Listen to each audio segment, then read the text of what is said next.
पे मियाँ फ़ारूकी साहब ने भी कहा कि पाकिस्तान में इंसाफ के लिए जो साइल है वो ज़लील होता है। तो किस तरह से लॉयर्स, एडवोकेट्स ऐसा करें कि उसके लिए आसानियाँ पैदा करें, उसके ड्यूरेस को, उसके डिस्ट्रेस को भी कम करें और उसको बेहतरीन इलाज बेहतरीन जो है उसको इंसाफ भी लेके दें। सर ऐसा है कि इसके लिए ज़रूरी है कि माहिर कानून ऐसा चुना जाए जिसकी उस स्पेसिफ़िक फ़ील्ड के अंदर अपनी रेलेवेंट एक्सपर्टीज़ हो। जैसे ये बात बहुत मशहूर है कि चेहरा बिकता है या चेहरे से फ़ैसले किए जाते हैं या जजेस जो हैं फ़ेस वैल्यू बहुत देते हैं, इम्प्रेस हो जाते हैं। ये एक ट्रैक रिकॉर्ड अज़म्पशन होता है लॉयर्स का। ये स्टीरियोटाइप अज़म्पशन है। एक्चुअली ऐसा नहीं है। फेस जो है, फेस वैल्यू कहीं ना कहीं मैटर ज़रूर करती है, लेकिन वो आपकी अपनी काबिलियत से टच होनी ज़रूरी है। अगर एक वकील साहब की उस फील्ड के अंदर स्पेसिफिक फील्ड में एक्सपर्टीज़ नहीं होंगी तो वो उसको उस तरह से प्लीड नहीं कर पाएंगे।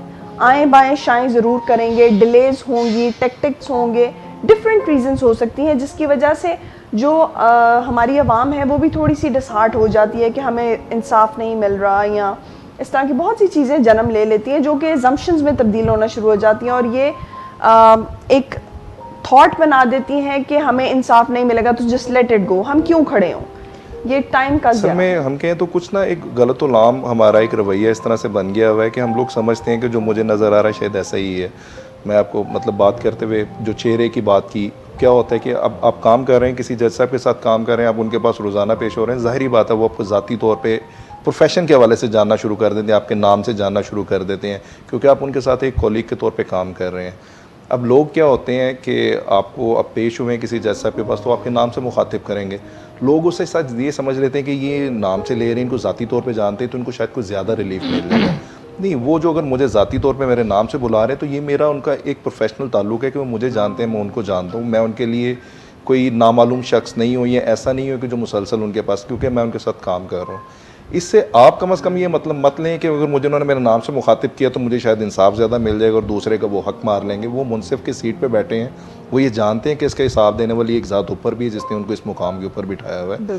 तो आप कतन ये मत समझें, बल्कि मैं आपसे एक बड़ा वाक़या इंटरेस्टिंग शेयर करना चाहूँगा कि जो लोग हमारे यही बात को मैं सेकेंड करते हुए, एक दफ़ा मैं अपने सीनियर के साथ थे तो हम कोर्ट में पेश हुए। मौजूदा वो सुप्रीम कोर्ट के जज साहब हैं, तो उन्होंने अपनी वकालत के दौर में as a prosecutor, as defence counsel आपस में काम किया हुआ था। ज़ाहिर बात है वो एक दूसरे को अच्छी तरह से जानते थे, तो उन्होंने उनको बड़ा नाम दे के वैसे ही किसी मसले के ऊपर, राना साहब आप बताएं जी ये इस तरह से, तो मेरे उस्ताद मोहतरम को उन्होंने नाम से मुखातिब किया।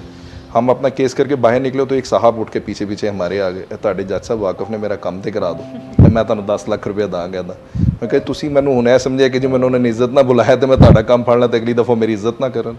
तो ये हमारे ज़हनों में एक तासुर गलत बना हुआ है कि अगर मुझे कोई ज़ाती तौर पे जानता है तो वो उसका कोई रिलीफ मुझे दे देगा।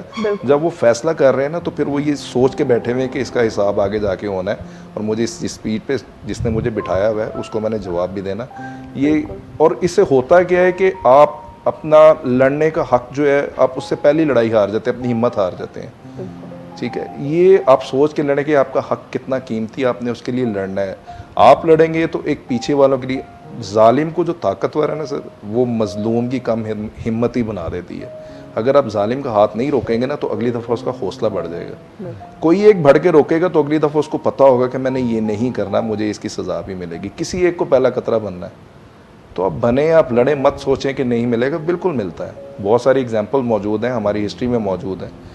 कुछ अर्सा पहले एक वाक़या था कि वो जिस खातून के 3 बेटे और वो उस गांव के एक ऑफिसर ने अपनी ज़ाती दुश्मनी में कत्ल कर दिया। उसने 30 साल वो मुकदमा लड़ा उस 70 साल की औरत ने, और अपनी आखिरी बुढ़ापे में जाके उसको इंसाफ मिला। तो उसने पहला तब उसने कहा कि जी आज मैं रोऊंगी। उसने अपने बेटे की लाशों के ऊपर अपने जनाजों पे नहीं रोई।